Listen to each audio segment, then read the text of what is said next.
In this video, we're going to look at my Dell XPS 9550. Now, I've been using this Dell for 2 years now. It's actually 5 years old, so it's 3 years older than when I started using it. And this is the second time I'm having to replace the battery, which is a bit annoying. It bloats and it creates this little rising effect on the touchpad. Now, this obviously is not the only reason I'm going to be replacing the battery. It's also volatile and could cause more damage to the laptop. So let's look at replacing this battery altogether. So once you have your new battery, you want to make sure that's the right battery for your laptop. The 9550 has two different battery types. One is much smaller for where a RAM upgrade has been involved. Mine hasn't, so it uses the much larger battery. Now make sure that your new battery is flush, doesn't have any bloating, and is not damaged in any way or form. Now you want to make sure that your laptop is obviously turned off and flip it on its back. To help me with unscrewing the back of the laptop, I'm using my iFixit toolkit. This toolkit's really useful for any form of electronics. It has multiple different screw bits and torque bits, which are very useful, especially for small watches and gadgets of the sort.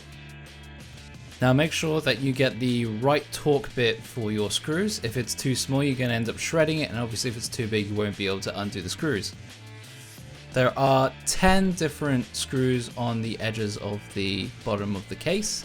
Make sure you undo every single one of them and store them in a small area that you won't lose them. I'm currently using the lid of my toolkit because of the little spaces it's got to store my screws.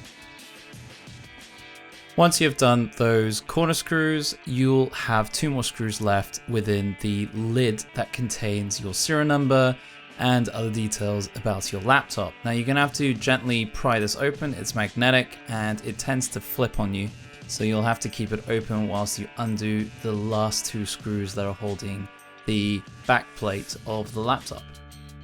Unlike the other screws that you've already unscrewed, these screws are Phillips head based, so you're going to have to find the right screw bit for them. Bear in mind again that if you get one that's too small, you may shred those screws, so make sure you get the right size for the job. These screws are much longer than the edge screws because they go towards the motherboard and through the battery. Once you have taken all the screws out, you should be able to slowly take the back plate off. You may have to pry it out in different areas, so use something plastic to avoid damaging anything on the inside. If it's the first time opening your laptop, you'll probably have some adhesives to deal with. Because it's the second time I'm opening it, it shouldn't be so difficult.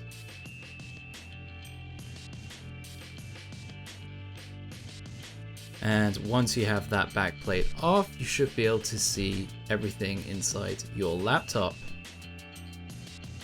In case you haven't noticed, the battery that's already inside there is pretty bloated. That's definitely not a good sign. You can see the M2 SSDs, the RAM, and all the cooling that's available. There's quite a bit of dust around the cooling, which I'm going to get sorted. I'll probably use my air duster and try and get rid of any dust before closing up the laptop after replacing the battery.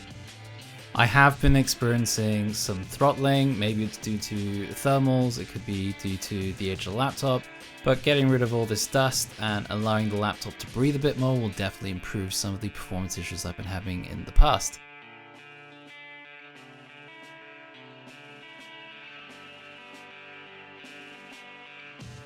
As we look a little closer, we'll see the connector on the right side and 7 little M2x4 screws on either side of the battery.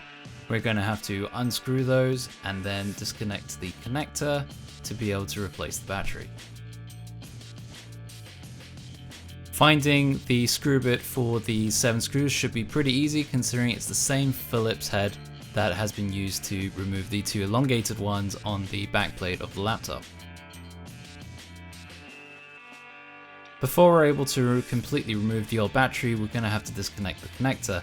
Now you're going to have to be very careful here, because if you do any damage to this part of the laptop, you are not going to be able to replace the battery. You'll have to replace that connector as well, which is going to be much more work. And there we have it, one bloated battery. Now that we have the old battery out, we're going to put that aside for recycling. And before we start installing the new battery, let's get rid of some of the dust that's gathered in the battery compartment itself. Take note that I'm not being super aggressive with the air duster. There is the possibility that the air duster could disconnect or damage stuff. I just do light bursts to ensure that nothing is damaged. Installing the battery is going to be quite straightforward. It may seem like it's bigger than the compartment it's supposed to go into, but a little bit of easing and a little bit of careful placement will allow it to get into the right place.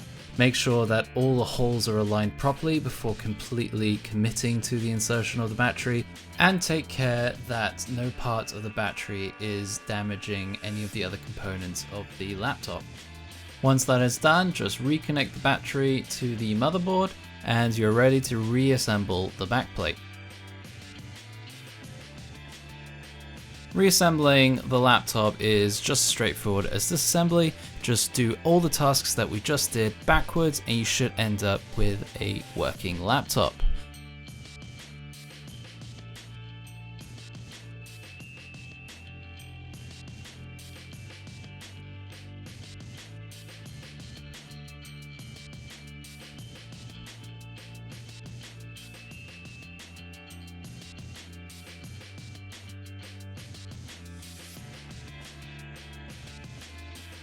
You should also notice that the touchpad isn't raised anymore. That's because the battery is not bloated, so it's not pushing that touchpad up.